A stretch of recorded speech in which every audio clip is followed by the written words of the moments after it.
Hello everyone and welcome to today's webinar on the STAR Learning Center with St. Michael's Hospital in Toronto. I'm thrilled to have you all joining us today.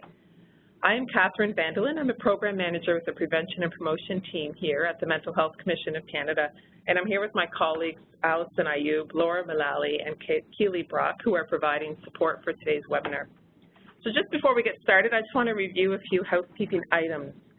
I invite you to send any questions or comments using the chat feature, which can be found on the right of your screen. If you can't see the chat box, look for the icon on the upper right-hand corner of your screen that says chat.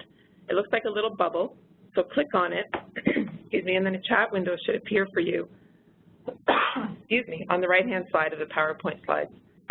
And we encourage you when you're sending your questions for the presenters to please go to the drop-down menu and select all panelists so the questions go to myself as well as other presenters, and then I'll ask the questions on your behalf. And to chat with other attendees, select all attendees. And for your information, this webinar is also being recorded and it will be posted on the Mental Health Commission website in the webinar archive section in approximately 2 weeks. We'll also be posting the slides from today's webinar in both English and in French. And also, due to the large number of participants on the webinar today, we've muted all of your phone lines to eliminate any background noise.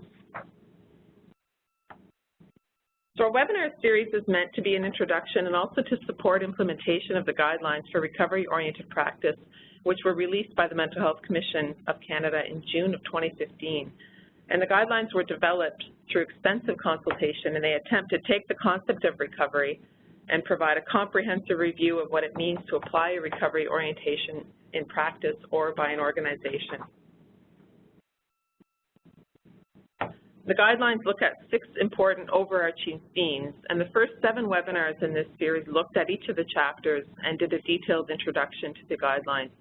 If you're interested in viewing these webinars, you can find recordings of them on our website at mentalhealthcommission.ca. And for our upcoming webinar series this year, we've reviewed all of your feedback and comments from our past webinar evaluations, and we're doing our best to find presenters to speak to the topics that you've identified as being of the most interest to you. So thank you to all those who've been providing us feedback at the end of each webinar. So on to today's webinar, I'm really pleased to be introducing our speakers, and I know I'm really looking forward to the next hour and a bit to hear their presentation. Brian Nichol is joining us as the team leader of the STAR Learning Center at St. Michael's Hospital. After overcoming his own struggles with homelessness and addiction, Brian has focused his work on supporting marginalized and disadvantaged populations for the past decade. Brian has a master's in science and community health from the University of Toronto, specializing in mental health and addiction. Brian is passionate about developing and delivering holistic and positive supports that capitalize on each individual's resiliency and ability to overcome obstacles. And with Brian is Samuel Gruszecki, who works as a peer support specialist with the STAR Learning Center. Sam facilitates classes that support individuals from vulnerable populations to develop life skills. After coming to terms with addiction, substance abuse, depression, and ADD, he dedicated his life to personal growth and self-improvement. And he now focuses on helping others develop their lives in their own way, as he did for himself. In addition to Brian and Samuel, David Nolting has also joined the presenter team, and he is a member of the STAR Learning Center. And David will be providing us with a more fulsome introduction of himself a bit later in this webinar. So we're thrilled to have Brian, Samuel, and David join us today, and I'll now pass it over to them to get us started. Hi, thanks for attending. This is Brian Nichol speaking. So today we're going to be talking a bit about the STAR Learning Center, a little bit about its evolution, but more specifically about the Recovery Education Center model.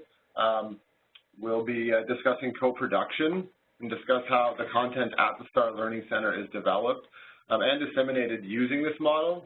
And we'll further discuss the role of the peer support specialist in our programming. We'll also discuss some of the current course offerings at STAR and discuss the development of the graduation pathways for our member. After this, as mentioned, we'll have a current STAR member, Dave. Will share some of his story and his personal journey, as well as his experience with the STAR Learning Center and his current graduation pathway trajectory. So the goal of today is for people to walk away with a clear understanding of what a recovery education center is, including the co-production model and how we link lived experience with professional experience in developing content. To have a better overview of the STAR Learning Center and what makes it unique in regards to being a recovery education center, and again, to share that experience of a member. The recovery education model emerged in the U.S. about 6 years ago, and it's been further developed in the U.K. There's about 40 colleges of learning education centers in operation worldwide today, in countries such as Australia, Ireland, Japan, and now in Canada with the STAR Learning Center. The recovery education model uses an adult educational approach to recovery, offering courses and classes with an emphasis on self-directed recovery. So individuals can recognize and develop the skills they need to live the lives that they wish to live. The recovery model utilizes really a holistic approach to recovery, allowing individuals more autonomy and control over determining what is beneficial for them and what's important for them to live meaningful lives, what skills or development is important to them, and really to become active participants in their own recovery. Recovery has been historically defined as a reduction of symptoms or even a cure. And that was typically achieved through therapeutic and clinical interventions. But by defining recovery in this manner, it limits access. So what the recovery education model does is broadens that narrow view to consider a variety of complex factors that can impact one's mental health. These factors include biological factors, economic factors, social, psychological, etc. This model allows the individual to personally define recovery and determine what's important to them.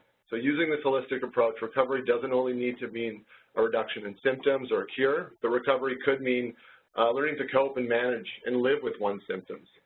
In regards to STAR Learning Center, recovery doesn't necessarily need to be directly related to mental illness or even addiction, but recovery could mean recovering from homelessness and becoming less or even non-service dependent and gaining independence.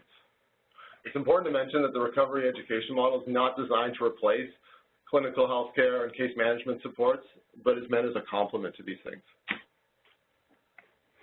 So some of the core features of the Recovery Education Center model is that we view our members as participants, as students. They're not patients or clients. Members get to set their own goals and are offered support while working towards them, really emphasizing that self-directed recovery process. Members are in control of determining what courses they'll participate in order to meet these self-determined goals, and as recovery education staff, we're here to support and guide them during this journey. Information is communicated in a non-stigmatizing community setting using this co-production model that Sam will discuss in a bit that brings in lived experience and professional experience. The model uses really a holistic approach, drawing on participants' strengths, offering courses focusing on topics such as health and wellness, life skills development, pre-employment skills, sports, recreation, community participation, and social engagement. So in 2013, St. Michael's Hospital received a large endowment from the Louis L. Odette family, which really birthed the Urban Angel Fund for homeless people. It was one of the largest endowments in Canadian history to support homeless people with mental illness. This funding has allowed St. Michael's Hospital to establish the Urban Angel Innovation Incubator for homelessness and mental health, designed to develop, implement, and evaluate new models of program delivery for people in this city with histories of homelessness, mental illness, and addictions. The first project from this fund was the STAR Learning Center, and it also funds an annual Urban Angel lecture designed to raise awareness on these social issues. So last year, Tim Richter, the CEO of the Canadian Alliance to End Homelessness, spoke, and you can see his lecture on the STAR webpage, so that's star.stmichaelshospital.com. It's also embedded in these slides, which will be available for you afterwards. This year, just last week, we had our second annual lecture with keynote speaker Dr. Gabor Mate, who gave us a talk titled No Direction Home, Addiction, Mental Illness, and Homelessness from a Social Perspective. And that too should be posted soon on the website for your viewing. So why STAR? Why was STAR the first project to come out of this funding? Well, STAR was really a response to the at-home Chez Soi research project, which ran from 2009 to 2013, using a housing first model to provide housing with support to over 900 people with severe mental illness in 5 Canadian cities. After 1 year, people receiving Housing First services had spent an average of 73% of their time in stable housing, compared with 30% of those who received only services that were ordinarily available in their communities. However, improvements in functional and clinical recovery, while exceeding those participants in the treatment as usual group, were not as strong as had been hoped for. So it was clear that housing was a powerful catalyst for recovery from mental illness, but it was only the first step to full integration into community life. So the question was asked, housing first, now what? And STAR was a response to that. So the STAR Learning Center, STAR stands for Supporting Transitions and Recovery. And what makes STAR unique as a recovery education center is its main focus is on supporting currently or formerly homeless individuals with chronic health conditions. Helping them develop skills to gain, maintain, and sustain housing, as well as the attainment of wellness, educational, and vocational goals. So unlike drop-in centers or clubhouse models, STAR really seeks to enable the transition of homeless individuals from really service-dependent lifestyles to independent living in the wider community. So really making that transition back into their community. STAR is designed to help its members connect or even kind of reconnect to their communities, but also giving them an opportunity to discover or even rediscover activities and passions that can provide meaning to them in their lives. It utilizes a hub and spoke model. So as you can see on the screen, we're located in the Regent Park community. So we rent space out of a community center there. So all our morning classes kind of take place in our hub, in our home base, and then in the afternoon, most of our classes take place in various different community organizations. And the reason for that is really to connect our members with all the resources available to them in their community. So even if they're just attending classes, STAR classes at these organizations, they're being exposed to some of the resources that are available. We have partners with Fred Victor Employment Services, Inner City Family Health Team, the Leaky Shing Knowledge Institute, the Toronto Public Library, Toronto District School Board, Covenant House Toronto, Seton House Men's Shelter, the TD Center for Learning, and that list is constantly evolving and growing. Some of the values and philosophies of a recovery education center as well as STAR is that, again, STAR participants are viewed as members of the learning community, not as patients, not as clients. Members take courses rather than engage in therapy. So they would sign up as a student and attend classes. And really, it's self-directed. So they'll set up a learning plan and they set up their goals and they work towards what they've defined as recovery. So members take courses rather than engaging in therapy, but they're also involved in programming and course development.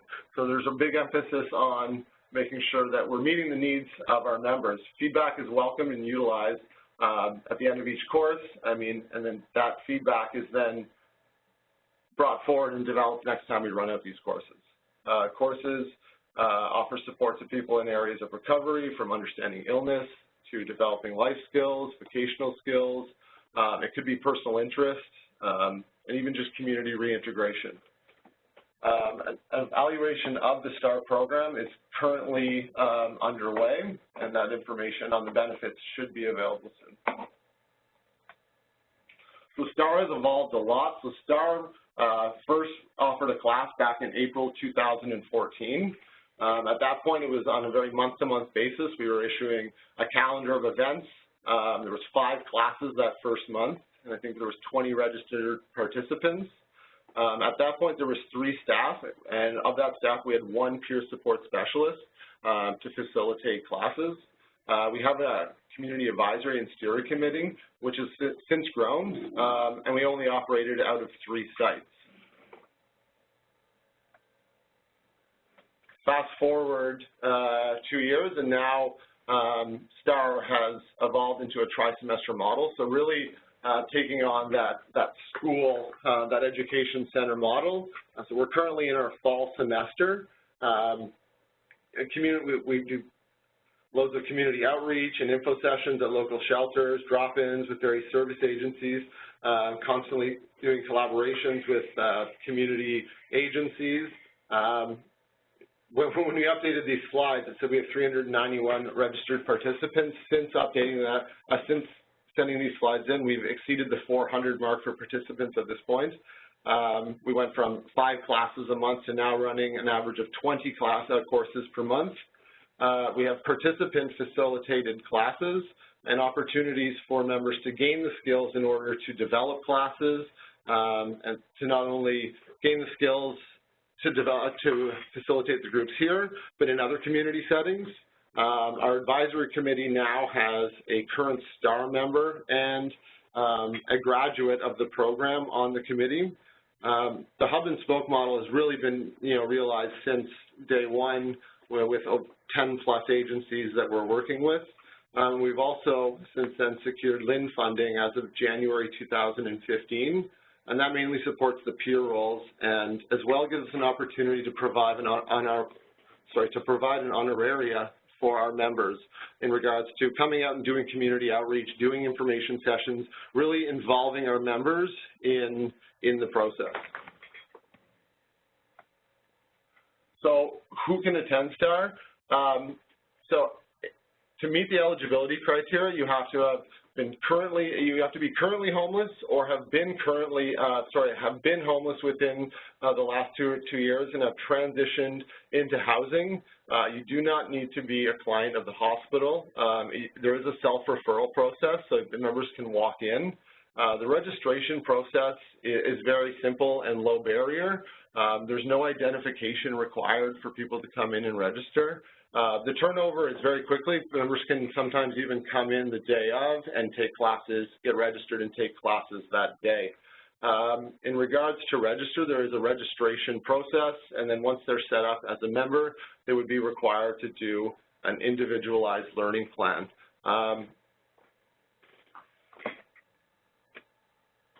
So the individual learning plans, an individual learning plan is really just designed to help members kind of track their progress and work more effectively towards their self-determined goals while they're here at STAR and really make the best use of their time.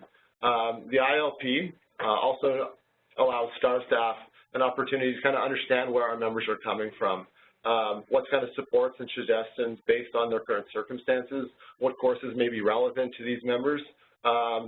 Each member is required to complete an ILP upon registration, and they can request an opportunity to review this at any point of the semester. If their goals have changed, if they've met a goal, if they want to change anything on their plan, they can request a meeting to do that, but it is required to do it once per semester. So members who wish to continue into the following semester to continue working on their goals will be asked to come in and update that plan. To complete the plan, they would come in. It's a very short meeting. It's 30 to 45 minutes. During this meeting, it's really a discussion of what their current circumstances are. What are their goals, any supports that they may need in reaching these goals, where they are currently meeting these goals. We use this information then to suggest courses and classes that are relevant in the current semester to the member. These classes and courses are only a suggestion, and STAR members have no obligation to register for classes they don't wish to take.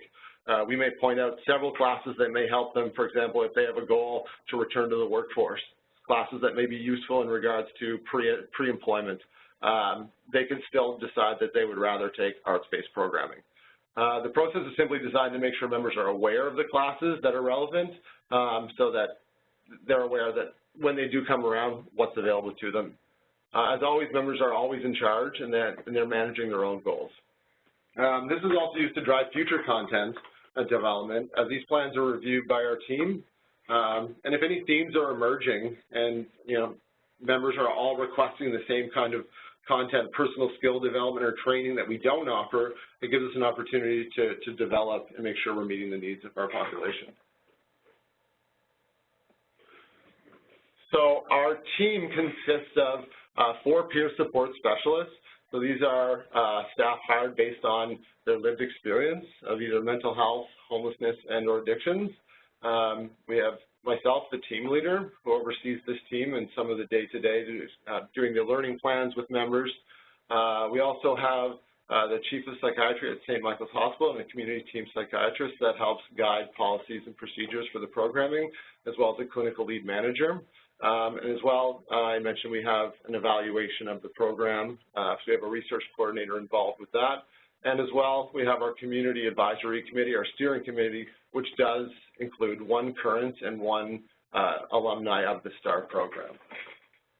So at this point here, I'm going to turn it over to my colleague Sam, and he's going to discuss a little more of the peer support and co-production model.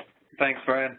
So with our center, we're really looking at approaching this from 2 different aspects, and one is supporting the recovery of members and participants. So we're really working with our participants' definitions. It's not really for us to tell them what they need, but for them to tell us so that we can help them realize their needs. And we, as Brian was saying, we really want to support people in shifting from system dependence to self-reliance. The second aspect is we're working with transforming organizations and really trying to help balance that out. So we really don't want to fight the systems that are in place, but work with them. And I kind of think of it as it's a process similar to working with water, where if you were to hit water, the harder you hit, the harder it's going to hit back. But if you slowly work and guide in certain ways, then you much further achieve what you're aiming for. So we definitely invite clinicians and various experienced individuals to come in and work with us. And we've seen some phenomenal results from that. So in regards to the peer support and peer leadership aspect, we're looking at right now with the staff, we do have 4 peer support specialists coming forward with lived experience who are open about it.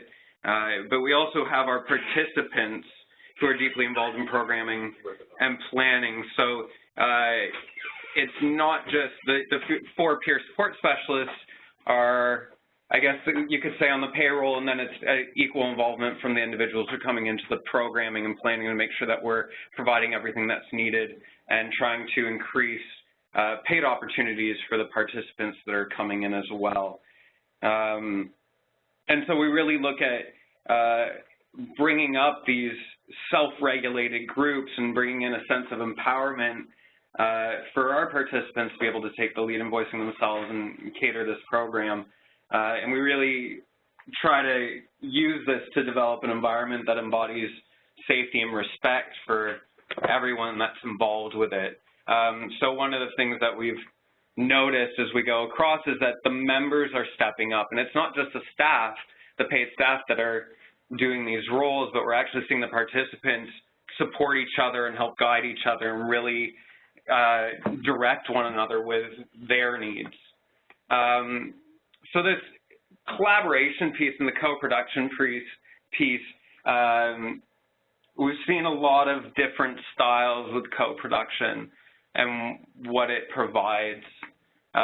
So we're really looking at this opportunity for service providers to come in and change the relationship. So instead of just having a service provider and a service recipient, we've now got I think a humanization of the individuals who are involved, where it's now a person and a person meeting face to face, and they're seeing each other in a different role. And so that power dynamic really does shift, where people get to collaborate. And what we really see is that the individuals who come through to help collaborate on programming end up being the biggest supporters of the program, because they can see what difference it makes. And we've noticed that the individuals who come in and work with us end up changing the way they practice and the way they're involved with individuals outside of the program as well. And we really look at a broad spectrum when we're dealing with the system. So social workers, doctors, residents, students, it's fairly wide scale. So the co-production piece, what does it mean? Because there's often questions about that. Co-production, in the same realm that we're looking at with our participants defining what they need, the co-production piece is actually individuals coming in to work with us telling us what they need. So they're working in conjunction with people with lived experience, obviously the peer staff and the members, but when we say experts here, we're doing it in conjunction with experts in different fields. So everyone has, you know, the expertise in their own life and their experiences, and no one's really there to tell them otherwise. But there are different skills and talents that people bring in. We try to validate that from all people involved. But when people come in and they work with us, we really say, what do you want to do? How do you want to work? Do you want to work with peer? Do you want the peer staff? Do you want to work with the participants? Do you want to work with other people who have worked with our program before? Do you want to spearhead this yourself? We don't want to take that away from the people coming in either, and I think that really helps to support people in gaining the experience of this program for themselves as well, if they might not be able to come back on a more often basis, more constant basis. So there's a lot of peer-driven material as well, where the participants are creating the materials and the courses, different member feedback sessions where we're constantly stepping out to be able to find out how people feel about what's going on so that we can make changes that are needed. And we often have, we'll give out feedback forms at the end of every course. So we really do hear from our participants as to what's going on so that they can really direct how things evolve. And then, of course, we're doing training within our program as well. So there's individuals who come in who find a lot of excitement about what's happening and really enjoy the experiences with staff and have a lot of questions of how do I get involved in these things? How do I do these different activities? How do I facilitate? And for me, I got into this role because of an experience of hearing others speak about what they were doing. And for me, it really sparked excitement around the possibilities. And so I'm able to bring that in, as well as I think all the staff who come into this program, in the sense of let's support you in being able to bring that forward. So we've developed training programs within STAR to be able to help people develop the skills and practice the skills around facilitating, as well as peer support, and being able to develop workshops, the individual learning plans as well, to make sure that we're in line with what people are looking for. And we do have the participants involved. So it's really the participants creating the learning plan. We're just here for guidance. The advisory council, where we're getting outside support from different community providers. But we also have participants involved in the advisory council. So we have a current member and an active member, as well as we have someone who has deemed themselves as graduated from the program, involved to give their feedback, and they'll have some retrospective views that come into play. And then again, the focus groups that come out with that. So moving on from there, just a little insight into what we're hearing from co-producers and people that have come into the program. Just saying, you get to teach with people, not about people. So there's a saying in the recovery movement, not about us, without us, I believe is what it is. And so it's really people coming in and exploring. The service providers who are coming in, we're held honest and accountable to our language, which is really big. We try to keep a recovery language focus within the program. Learn from peers who are critically involved. So the service providers are also involved with the staff who have experience going through, and they're not left high and dry. And obviously I learn things from them, and it's pretty wonderful that everyone learns from each other. So the upcoming courses with STAR, fairly broad spectrum. This is some of them. Getting the future you want, really about goal setting and identifying what that would look like. It can often be difficult for people to see any sort of a future, or even realize that it's possible. So we really take a look at that. Interpersonal skills, being able to relate with people in a different way. And we've seen that be really helpful on many different facets. Creative expression, again, staying out of the clinical mode. We're actually getting into art classes, so it's really about expressing themselves without trying to bring a therapeutic approach to it. CrossFit and circuit training, which has been going really, really well, keeping people active. conflict resolution and anger management, RAP level 1 and 2, which seem to be a gold standard, so we try to keep that running, and programs like Pathways. And then peer support groups, we have multiple different peer support groups. So because we're an education-focused program, one of the challenges we noticed over quite a period of time with the program is that people were really looking for that opportunity to heal through voicing themselves and to be able to express themselves. And we realized that it doesn't fit in all the programs. When there's a process of learning, and that learning environment doesn't necessarily suit people being able to explore everything that's going on. So one of the ways we really try to balance that out and direct that need is by providing support groups where it's really the individuals who are guiding the support groups, and the staff are there to just support the development of that and the flow, and trying to help support the respect that comes from it. And it's really grown beautifully into a place where the groups are running on their own and the staff get to step back a lot more. So it's fun to see. And there's a lot more that's coming up. So when we talk about the 22 courses that we're running right now, some of the courses will be upwards of 12 weeks long. So it's not just the 22 classes, but we're running upwards of 4 classes within a day. And we're running classes 5 days a week. And the information for that you really will be able to find in the slides at the end. All the information is on our website, and there's different pieces around just about the program and a little bit further, and how to contact us and to see all the programming that's going on in the description of those courses.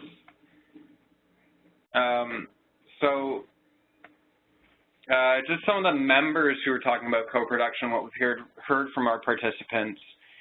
One thing is wanting to take on a role where we help co-facilitate classes. I think we're at a point now where there's 6 or 7 of us that can easily step into the role, and I think I would like to see a better thing of is us being able to sit down with staff and being able to plan courses to co-deliver.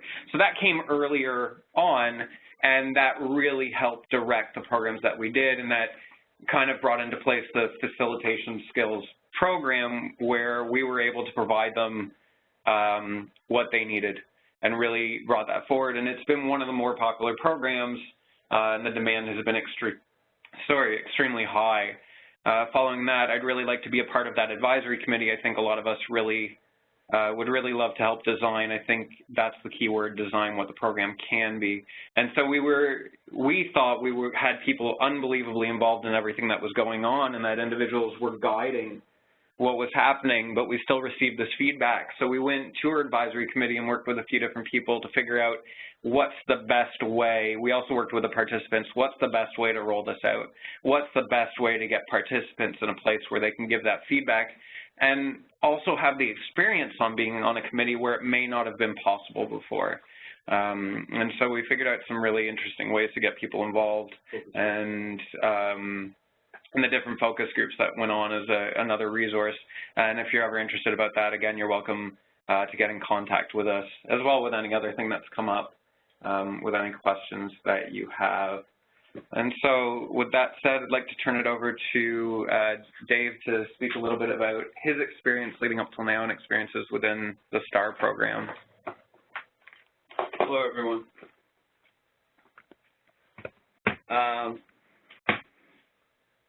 Just would like to apologize if this sounds scripted. There's no way I could keep this in a linear fashion without writing it all down. So I'll just start from here. I'm 39 years old, single, never married, no children. I was born in Oakville. I'll give you a brief family history. My mother is prone to depression and is a semi-functioning alcoholic. My biological father is bipolar and an alcoholic. And it has told me that when he was younger, he dabbled in an assortment of different drugs, cocaine, Quaaludes, LSD, PCP, and it goes without saying, marijuana. My stepfather, who adopted me and supported me from the age of 5, was a high-functioning, controlled alcoholic, and was pretty much the only man in my life that I aspired to emulate. My grandfather on my mother's side was also a strong positive influence, but I didn't get to spend much time with him growing up, being that we lived so far away from each other. My older brother, 1 year older than I to the month, suffered from bipolar disorder. He was a rapid cycler and was a raging alcoholic with violent tendencies. He'll be a major part of my life story because regardless of the trauma that he brought amongst the family, he and I were very close. He started to show signs of alcoholism at the age of 15 and tried his first suicide attempt by the age of 19. My younger stepbrother currently shows no signs of mood disorder or any form of serious addiction, but he does drink regularly. Just elaborate on one of my cousins on my mother's side of the family. She was female. She was molested by a babysitter when she was younger and committed suicide around the age of 22. I'm bipolar and alcoholic, which I've been managing remarkably well given the life circumstances that I've gone through, and in both the past and recently. I'm mainly sober, but I do slip up occasionally and have a few drinks on the weekend. My goal is complete abstinence in the future. I started drinking around my freshman year of high school, very rarely, and it was contained to the weekends. I did use many types of drugs, but not until my junior year of high school. Drugs I've tried in the past: LSD, mushrooms, PCP, cocaine, MDMA, and peyote. I haven't used any of these drugs since the age of 21, aside from dropping LSD one more time around the age of 30. I did continue using marijuana on and off over the years. I don't use it anymore as it causes me anxiety, and my drug of choice has always been alcohol. Throughout my years, I've been diagnosed with a myriad of psychological afflictions such as attention deficit disorder, general anxiety disorder, seasonal affective disorder, PTSD, along with abandonment and anger management issues. I grew up getting into a lot of fist fights, never the aggressor. I just wouldn't back down from sticking up for myself. My last physical altercation was around the age of 31, partly because I've learned to diffuse any type of these situations, and partly because I just quit going out. Now I'll give you a history of my life. By the age of 4, I was living in Saudi Arabia with my older brother, mother, and father. My father worked in the oil industry, and my mother was working as an administrative position for one of the subcontractors involved. My mother wanted a divorce and had met my stepdad while at work. She left my brother and I while she went traveling the world, so-called to go find herself. While she was gone, my brother and I were left with my father, who didn't know how to deal with us alone. So we were sent back to Oakville to live with my mother's parents. I presume her absence was a precursor to my abandonment issues, and I still have trouble holding both platonic and intimate relationships to this day. I've been single for 13 years now, and I've lived a hermit-type lifestyle for roughly the same amount of time. After my mother returned to take care of us, we moved to Texas due to my stepfather being American and finding work down there. During our time in Texas, my younger brother was born. I have to digress for a moment and expand on my mom's mothering skills. She was definitely not the touchy-feely type. I've gone through the family albums and other pictures of her holding us at birth. The pictures are few and far between of her holding us other than the birth pictures. She always had the attitude that children should be seen and not heard. As a child, a usual day consisted of my brother and I coming home from school, my mother in bed, saying hello to her in bed, and then my brother and I having to go find something to do with ourselves. I took up fishing, as we lived on a lake at the time. When my stepfather got home, this trend continued. It was now adult time, and they would drink together until we were called for dinner. As insinuated earlier, I love my stepfather dearly, but he used to call us for dinner by whistling, and we were to respond and come immediately, almost like calling a dog. Just a side note, I've studied the importance of parents bonding with their children and the long-term effects that this has on a child, especially from birth through to the ages of 5 or 6. And also, in defense of my parents, we did have family times. I have a lot of great memories from spending time with all of my family on my mother's side and stepfather's side. The whole family always got together for Christmas, and usually once a year during the summer. I cherish these memories, but getting together always meant it's time to party.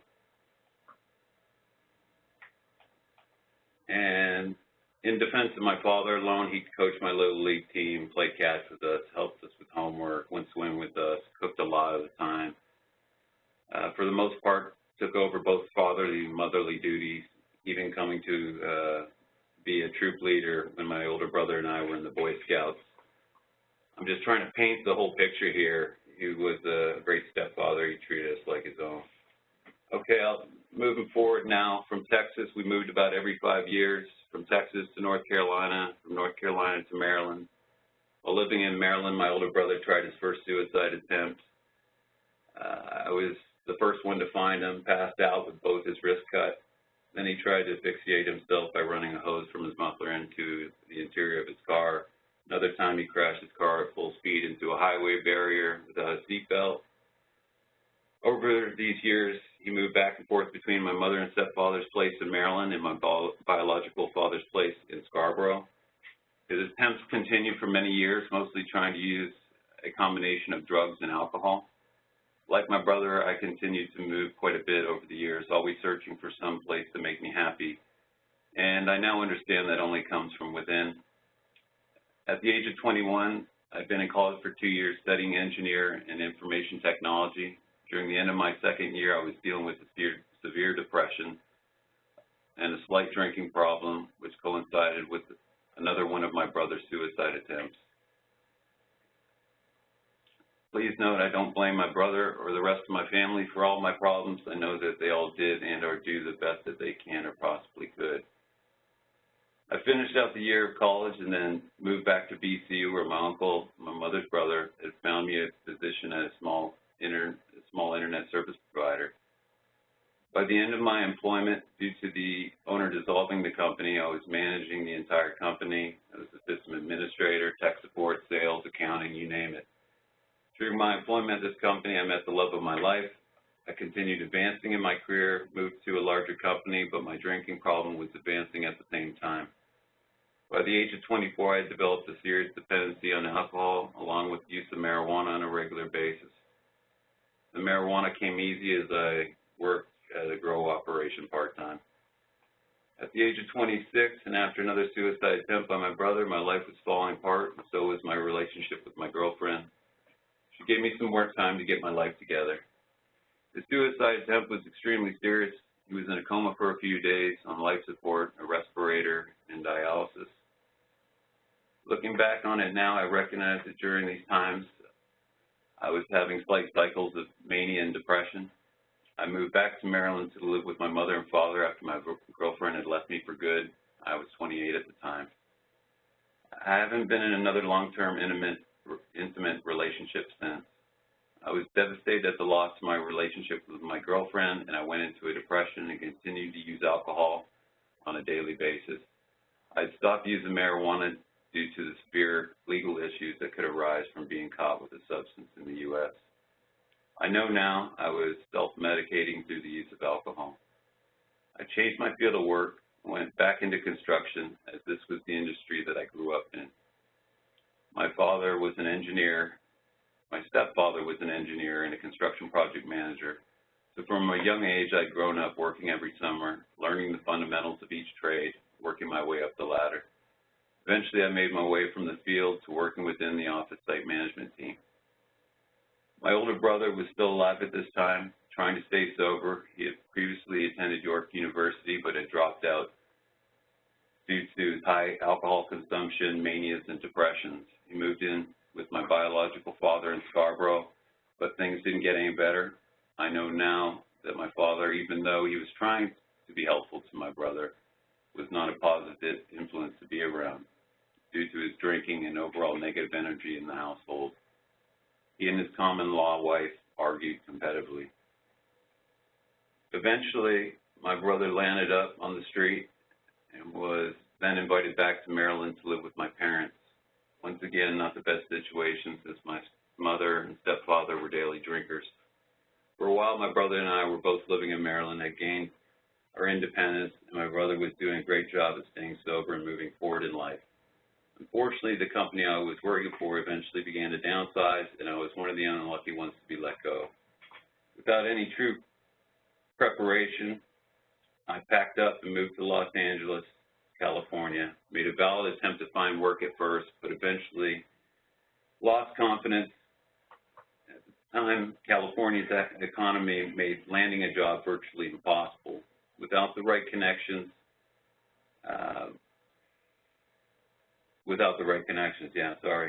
and I fell into a life of daily partying, trying to ignore the fact that I was about to financially hit rock bottom and that my move would be following. During the end of my stay in California, I drank so much that my body had entered a stage of jaundice. I was eventually hospitalized after continuing to drink. I entered a state of psychosis. After a brief stay in the hospital, I had regained enough mental and physical strength to return to Maryland. With my tail between my legs, and my older brother, still sober at the time, opened his door to me, giving me a place to live. I declared bankruptcy, but I was surprisingly resilient at this time. A short term after, my father, who I consider the only father that I've ever had, took a project management job in Indonesia, and my mother was to go with him. And to my surprise, I was asked to look after the house and take care of my grandfather, who is currently living there and needing care due to the onset of dementia and Alzheimer's.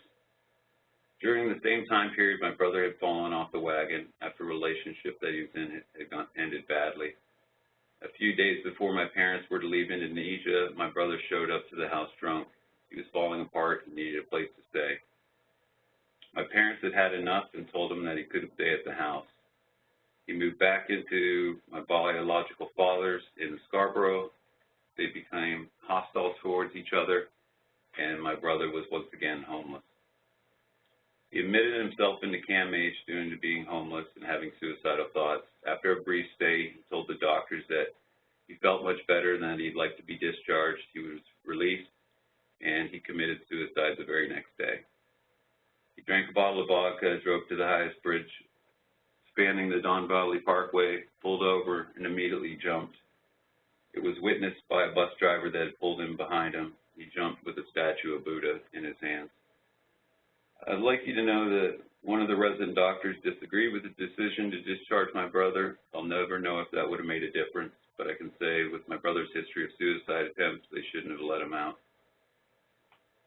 I talked to my brother the day before. He told me that he was going to kill himself, and when I woke up the next morning, the answering machine was full. He had finally done it. He was only 32 years old. After my brother's death, I once again turned to drinking to kill the pain, drinking more than ever. But the alcohol seemed to act more like a stimulant than a depressant. Insomnia set in. I didn't sleep for 6 or 7 days. I sat in a chair and I watched the sun come up on one side of the house and go down on the other for an entire week. My uncle flew in from BC and picked up my grandfather, as my family knew I would no longer be capable of taking care of him. I went to stay with my biological father's brother in Whitby for a while. I tried to plant some roots, tried to obtain work. I remember sending out 300-plus resumes, but sometimes the universe is just working against you. I was extremely depressed, surprisingly not drinking too much, but again, in a bad environment, being that my uncle was using cocaine and drinking heavily. There came a point when I was asked to leave. He had expected that I would have found work by now in my own place. I'd only been there for 4 months. I wasn't surprised. My father's relatives, they've always been fair weather family. At this point, I contacted one of my best friends from high school, and he offered to let me move in. So now I was moving again from Ontario down to North Carolina. I moved in and instantly knew that things weren't quite right. I knew both he and I had a drinking problem, but he had gained an opiate addiction as well. And he had a son that wasn't being cared for properly due to his addiction. We had a fight mostly in regards to his lack of attention to his fatherly duties. The poor child wasn't even being fed at night. He didn't want to hear it. We had a falling out. I moved again, back to Canada, this time into my biological father's place, first time ever living with him since the age of 4. He was manic and going to the bar every night. It seemed like he was just trying to avoid me. Him and his wife were arguing on a daily basis. During this time, I received some horrible news. My best friend from North Carolina, who I just mentioned previously, that I had lived with temporarily, had crashed his truck high in opiates and alcohol, killing his son on impact. He's serving a jail sentence now, 15 years. He's just in the last 5 years now. It was time to move again, back to Maryland. My parents had returned from overseas. My stepdad had completed his project, and I was happy to be home. We were all happy to be back together, and it gave us time to heal together. My depression lifted, and I was ready to head back to BC. I really loved living there before, and it only left due to my relationship falling apart with my girlfriend. At the age of 34, I moved in with my uncle in Vancouver, found work back in my profession, found my own place, and everything somewhat stabilized for a few years. I continued to work my way up within the construction management field. Work was stressful, whether you're hired full-time or contract within that field. When your project is complete, if the company doesn't have another one starting, you're back looking for employment again. During this time, I was drinking. I did have drinking binges, some of which would land me in the hospital due to the pain of the delirium tremens. These binges occurred between projects, so it didn't affect my employment, aside from one instance where I quit showing up for work, but I was unhappy working in that environment anyways and decided to quit. Just so you know, I never drank or went to work and never drank at work. I've never had a problem finding another job, always being offered a better salary than the previous company. Then another traumatic event strikes. My stepfather was working on a project in South America. My mother's side of the family flew down for a family reunion. I didn't attend. I was too busy finishing off a project at the time. They had rented a villa on the coast. During the vacation, I presume they were partying like they always did when the family got together. My stepfather, uncle from North Vancouver, and my aunt took out some kayaks for a day on the water. My dad in one and my uncle and aunt in another. The day before, my stepdad had episodes of vomiting, early signs of a heart attack. While they were out on the water, a squall came in. A massive, fast, unexpected storm had arrived. The two boats were separated from each other. My uncle and aunt got pulled out to sea, but were rescued by a passing boat. Before being separated, they had seen my dad had fallen out of his boat and was trying to put on his flippers. When they got back to the beach in front of the villa, all they found were my dad's sandals. He was gone forever. They never found his body. We presumed that he had a heart attack. I was devastated. My mother couldn't even talk to me for almost a month. The weirdest thing was that I talked to my dad prior that week and asked him to go get his heart tested, as his father had a history of heart problems. This brings us to my last most devastating manic episode. It had been suggested, even demanded from me quite often by my family, to get on medication in the past. I had been on many types of mood disorder meds, but I always stopped using them. But after my stepfather's death, I quit drinking completely. I thought that was the end of my problems. I attended many REBT and CBT sessions to help me with this process. I was working on a project building a church. Had been sober for a year, but the company that I was working for kept pushing me to cut corners and perform some less than ethical practices. The final straw was when upper management had asked me to install an inferior product when the church had paid extra for a more costly version. This was under slab insulation, so once the concrete was poured, no one would know the difference aside from their heating and cooling bill being much higher. I resisted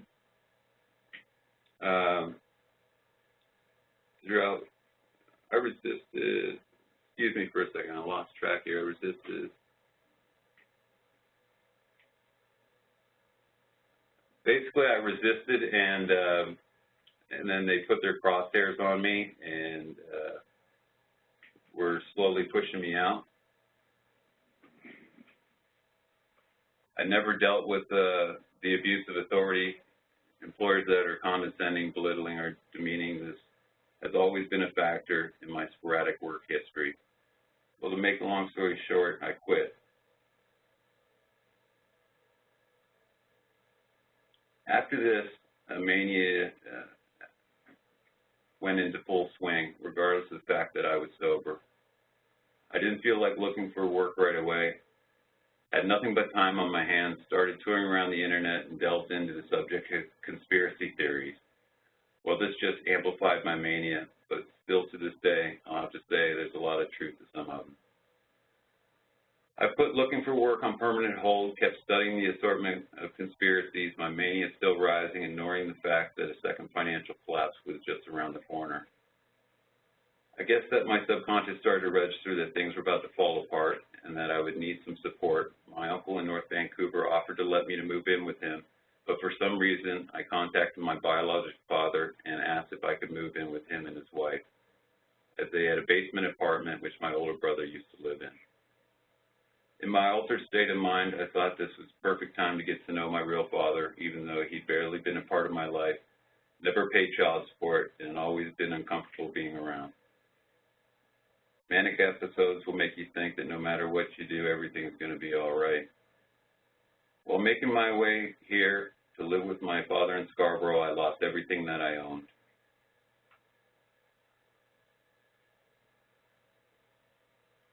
When I first left BC, I had bought a camper that could pull behind my truck and which I could transport all my additional belongings. I lost that vehicle. My truck broke down. I had to rent a U-Haul.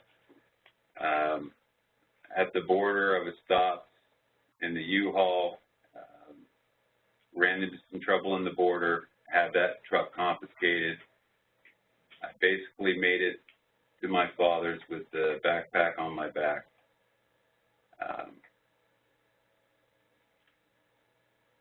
And to make a long story short, living with my father didn't work out. He landed up landing in jail from having a mania that turned violent.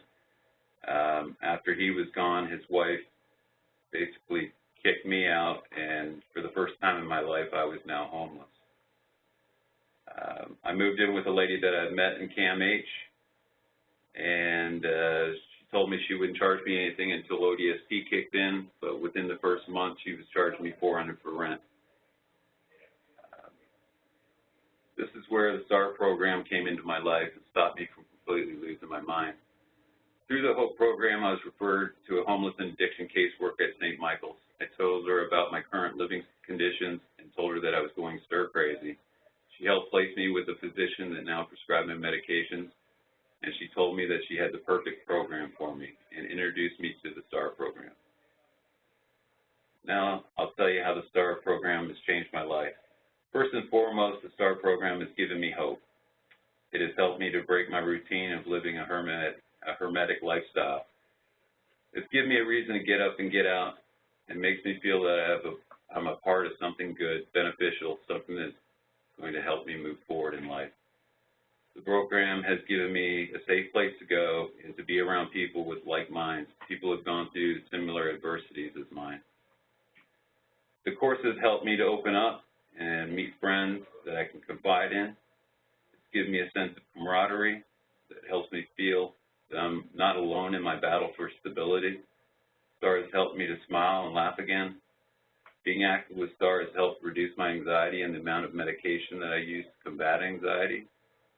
The physical exercise classes that I've been attending through the program have brought a stillness to my mind that I haven't felt in years.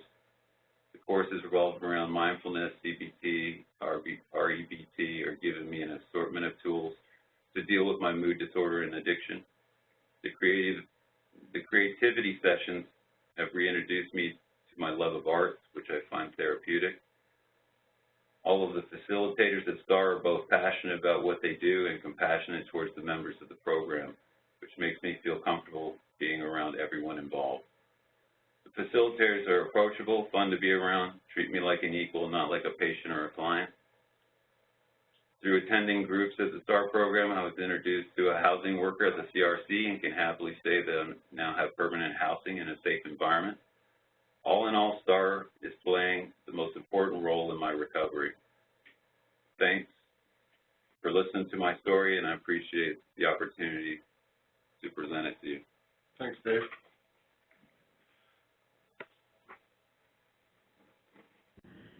Thank you so much So to all three of you. Dave sharing his story.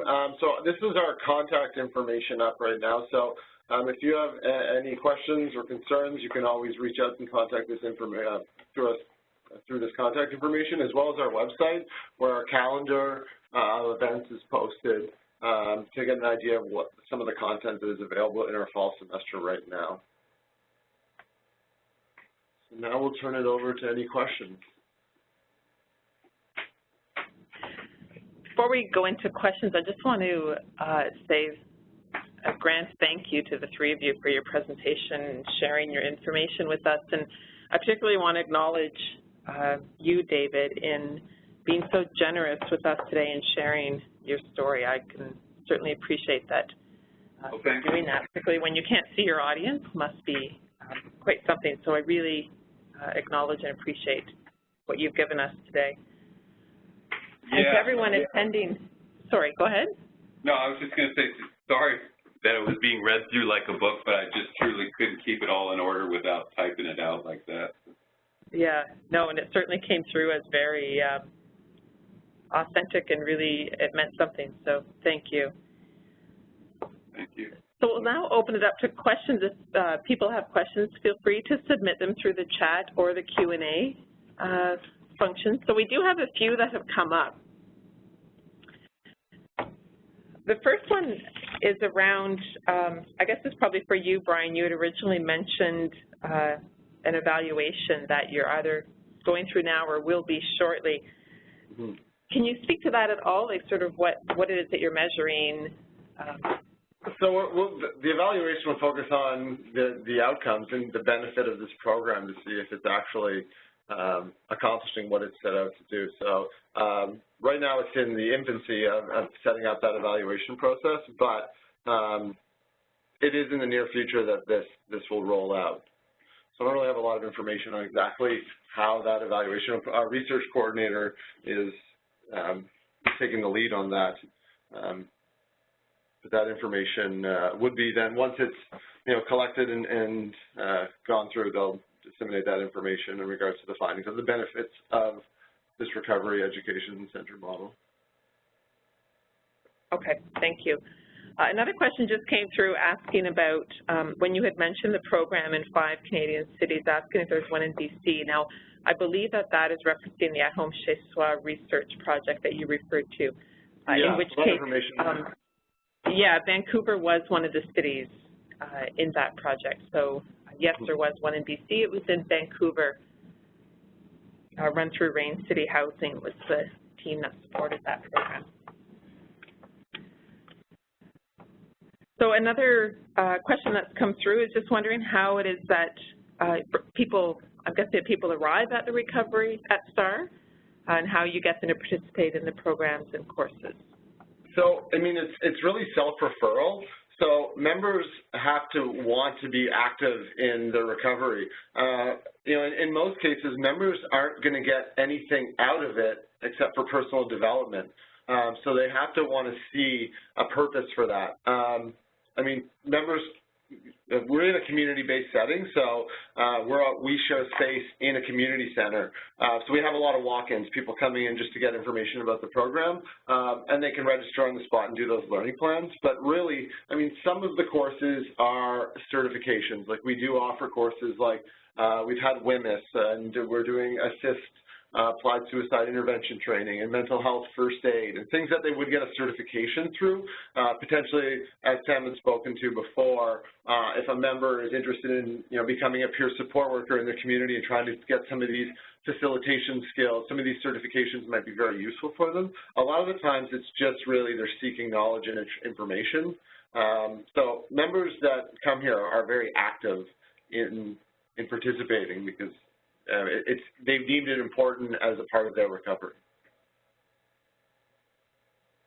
Thank you. I might also add that the way we've gotten the word around, I don't know if this is part of the question as well, is really people are finding out from different sources. So it could be word of mouth from individuals within the program, as well as we've built a fairly large network around the city to be able to disseminate the information, to be able to send out what's going on. And so there'll be information posted within drop-in centers or within medical clinics or within different programs around the city. So people are either hearing about it from friends or colleagues or from service providers.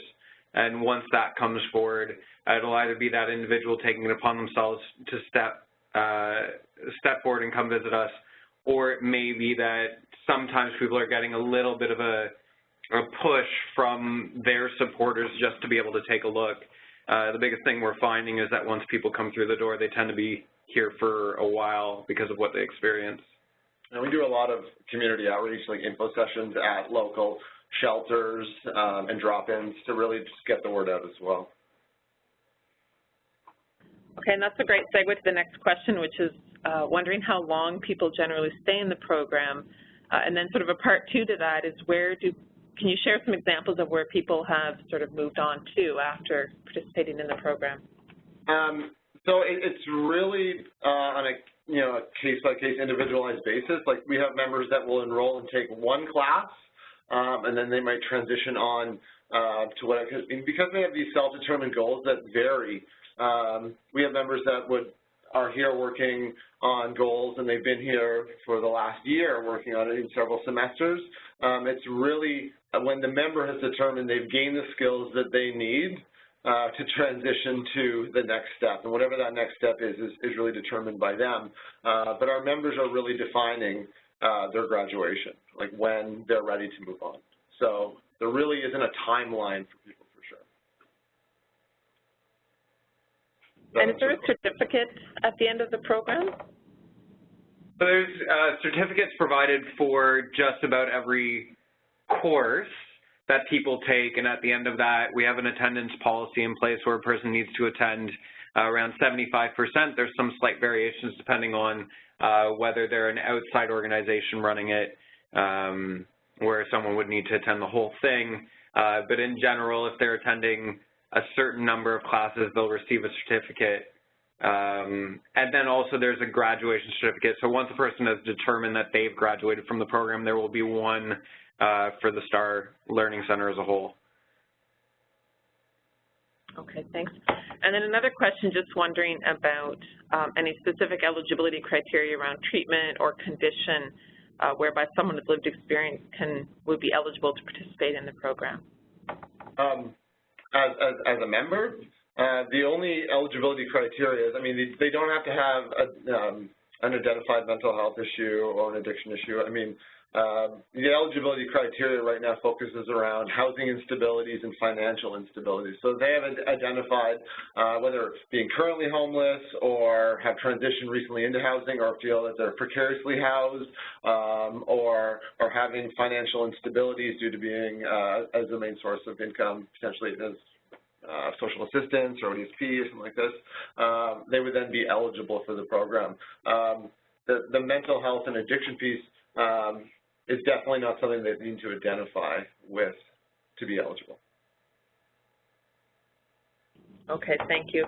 And that seems to be the end of the questions that have come through, but we have, I'm not sure if the three of you are watching the chat and Q&A stream, but there have been a lot of comments directed at David to say thank you for sharing your story. So again, just want to acknowledge that, David. Yeah, so thank you again, all three of you, and I know I'm certainly excited to see where this takes us in terms of similar initiatives and programs starting up across the country. I know there's been interest expressed to us in different communities in Canada, so it'll be interesting to see where this goes. So thank you again. Thank you for having us today.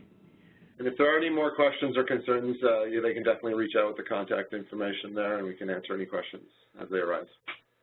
Perfect. Thank you. And just a reminder to everyone, our next recovery webinar will be held on October 20th, and we invite you to join us then. We'll be having Dr. Janice Pandora from Yale University School of Medicine joining us for that one to talk about person-centered planning. And just a reminder, when you log out of the webinar today, a survey will pop up on your screen asking for you to answer a few short questions. And this is particularly important for us because it helps inform future webinar topics to make sure that we're offering what you've expressed as of interest to you. And it also means that you'll continue to receive invitations to our monthly webinar series, because for privacy reasons, you must complete the survey and let us know that you would like to be contacted about future webinars, and then you'll receive those invitations. So once again, thank you to our speakers. Thank you for everyone for attending the webinar today, and I also want to thank so much my colleagues, Allison, Laura, and Keely, for being here and doing the background work to keep this webinar running smoothly. So again, if you have any questions about today's webinar, feel free to contact either the presenters or us at the Mental Health Commission. We're more than happy to help. So take care, everyone, and we look forward to meeting with you again next month.